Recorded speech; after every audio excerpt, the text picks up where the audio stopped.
હવે હું તમને આ 2023માં મહંત સ્વામી મહારાજ આ રોબિન્સવિલનું અક્ષરધામનું કાર્ય કરતા હતા, એમાં શિલ્પકારનો પ્રશ્ન આવ્યો. બરાબર.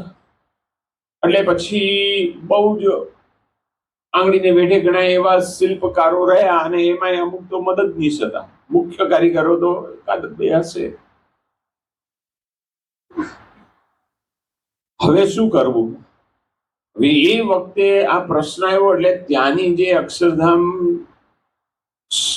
આ સેવા સાથે સંકળાયેલા જે સંતો અને હરિભક્તો, એ લોકો ટેન્શનમાં, અહીંયા જે જોડાયેલા એ લોકો ટેન્શનમાં, અને બધા એકદમ હતાશ થઈ ગયા, નિરાશ થઈ ગયા, નંખાઈ ગયા.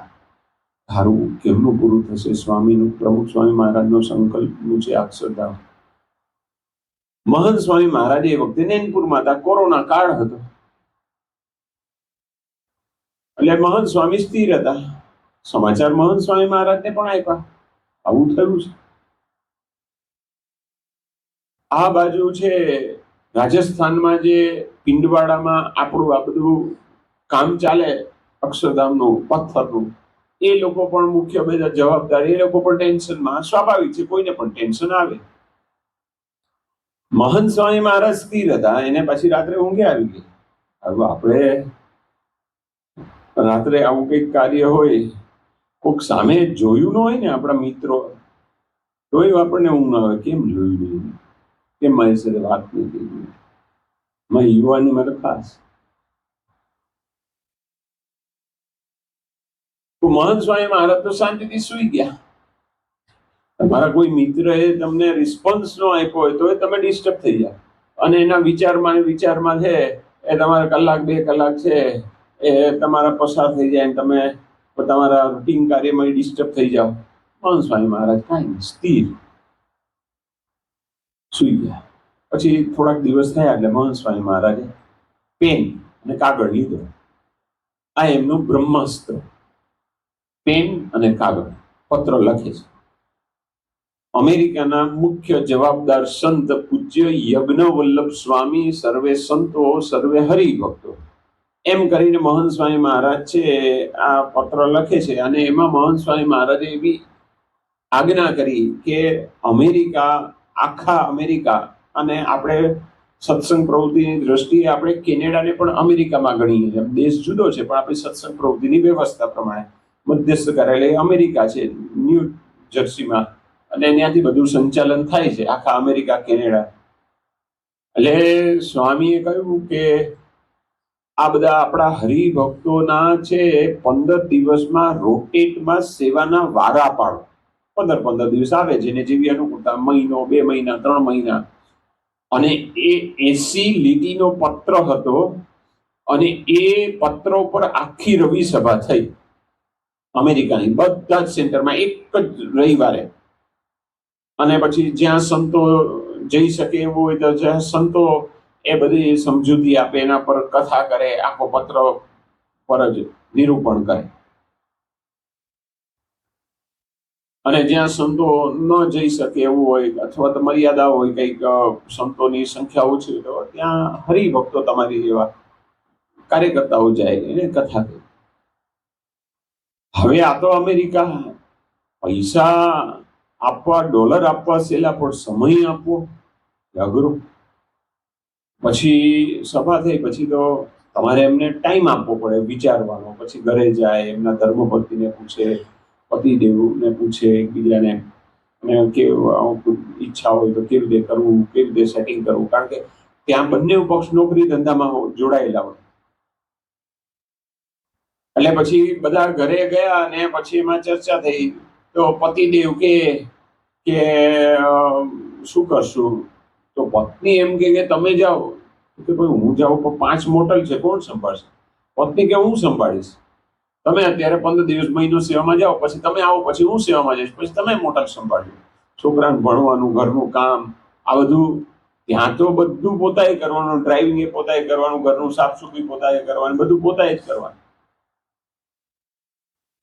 આવી રીતે છે સેવા. બધા હરિભક્તોએ 15 દિવસ, મહિનો, 3 મહિના, 6 મહિના, જેવી અનુકૂળતા. તમારી જેવા યંગસ્ટર હતા, એજ્યુકેશન કોલેજમાં યુનિવર્સિટીમાં ભણતા હતા, એ લોકોએ વર્ષનો ડ્રોપ લીધો કે આપણે આ સેવાનું ફળ મહંત સ્વામી મહારાજે પત્રમાં લખેલું કે અક્ષરધામની પ્રાપ્તિ. રોબિન્સવિલ અક્ષરધામની સેવા બરાબર અક્ષરધામની પ્રાપ્તિ. એટલે બધાને સ્વામીનો સીધો આદેશ હે. પછી બધા હરિભક્તોએ પોતપોતાની અનુકૂળતા કરીને સેવા લખાવી. યુવાનો, યુવતી, કિશોર, કિશોરી, ભાઈઓ બધા ઘણા બધા સારા ધંધા કરતા હોય તો એ બધું સેટિંગ કરી અને આવ્યા. અમુક હરિભક્તોએ રજા લીધી નોકરીમાં, અમુક હરિભક્તોએ રજા ન મળી તો નોકરીમાં એ લોકોએ છૂટી કરી દીધી અને પછી સારા બધા પોસ્ટ પર હોય એમને ડ્રોપ લઈ લીધો, નોકરી છોડી દીધી. કારણ કે હવે એને તો કે મારી ભવિષ્યમાં જરૂર પડશે તો બીજી કંપનીમાં મને મળી જશે. આવી રીતે આખા અમેરિકામાં 12,500 સ્વયંસેવકોએ સેવામાં જોડાયા. હવે બરાબર છે, સેવામાં જોડાયા. હવે પ્રશ્ન જો મેં તમને માધાભાઈનો પ્રશ્ન કીધો, હવે ત્યાં કામ શું કરવાનું હતું? પથ્થરનું નકશીકામ, ચોટક કામ, આ બધું મંદિરનું પથ્થરનું કામ. હવે આ બધા કોઈ એમની પાસે આ ચોટક કામ, પથ્થર કામ, નકશીકામ એનો કોઈ અનુભવ નહીં. કરે શું ત્યાં? મહંત સ્વામી મહારાજની આજ્ઞા હતી. તો તમને આશ્ચર્ય લાગશે, જે હરિભક્તો જોડાયા એ બધાને છે મહંત સ્વામી મહારાજનો પ્રવેશ. એ લોકોને છે આ બધું કામ સૂચતું ગયું.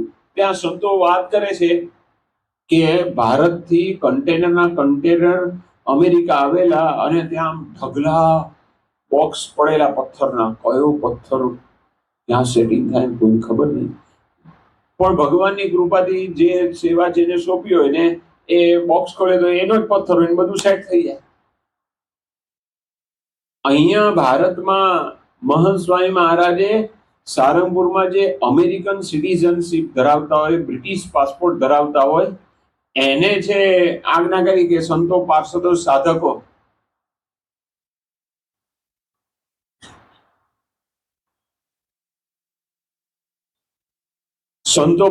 સાધકો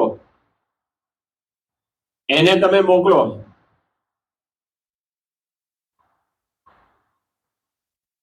એટલે પછી સંતોને વિચાર થયો કે ભાઈ જઈને કરશે શું? એટલે સ્વામીની આજ્ઞા છે. જે સંતો જે હતા એ લોકોએ જાહેરમાં પ્રસંગ કીધો છે કે અમને એમ કે હવે સ્વામીની આજ્ઞા છે એટલે આજ્ઞા થાય એટલે મોકલવા તો પડે. કે આટો મારી આવશે, 6-7 વર્ષથી અહીંયા ભારતમાં છે તો અમેરિકા 4-6 મહિના ફરીને પાછા આવી જશે. સંતો, પાર્ષદો, સાધકો અમેરિકન સિટીઝનશીપ જે ધરાવતા હતા એ બધા ને મોકલવાની આજ્ઞા હતી. એ બધા ગયા. ભણવાનું એ લોકોનું છોડાવ્યું.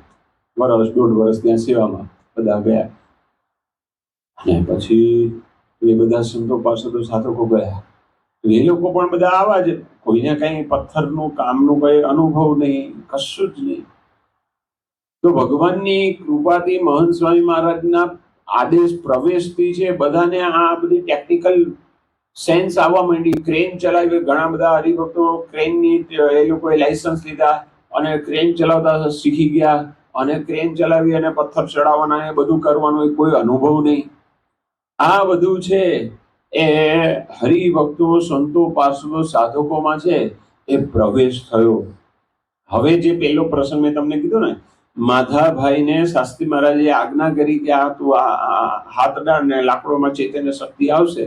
એમ મહંત સ્વામી મહારાજે ભારતમાં નૈનપુરમાં રહ્યા થકા પેન અને કાગળથી એ બધાને આદેશ આપ્યો અને જે હરિભક્તો, યુવાનો, યુવતી, કિશોર, કિશોરી, ભાઈ, સંતો, પાર્ષદો, સાધકો બધામાં પ્રવેશ કરી અને આ અક્ષરધામ એ ટાર્ગેટ પ્રમાણે પૂરું થયું. જો કારીગરો હોત તો એ જે સંતો કે છે 2028માં પણ પૂરું ન થાય.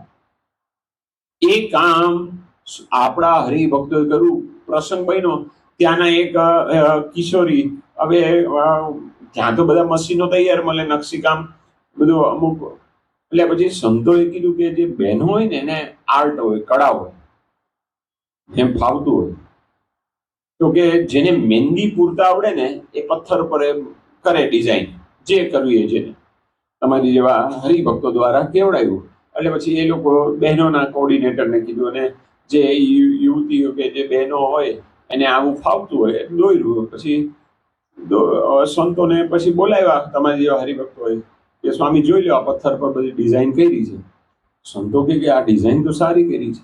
પછી બધાને મશીન પકડાવી દીધા અને કે ભાઈ આ નકશી કામ આવી રીતે કરવાના છે, બધા નકશા આપી દીધા. મારું મારું બધા નકશા કોતરણી કરતા થઈ ગયા. તો જો આ મહંત સ્વામી મહારાજના એક વચનમાં કેવી તાકાત છે, અને હરિભક્તો મહંત સ્વામીના વચનમાં વિશ્વાસ લાવી અને સેવામાં જોડાય. બાકી કોઈને આવડતું નહોતું અને અક્ષરધામ પૂરું થયું. અત્યારે હરિભક્તો આમ વિચાર કરે છે ને કે આ અક્ષરધામ અમારાથી થયું, અમે આ સેવાનો લાભ મળ્યો, અમે આ કાર્ય કર્યું.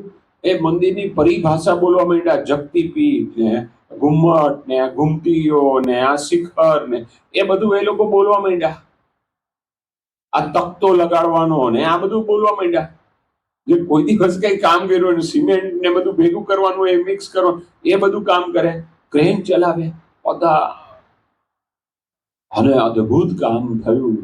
જો મહંત સ્વામી મહારાજના વચનમાં કેવી તાકાત છે એ આપણને અનુભવાય.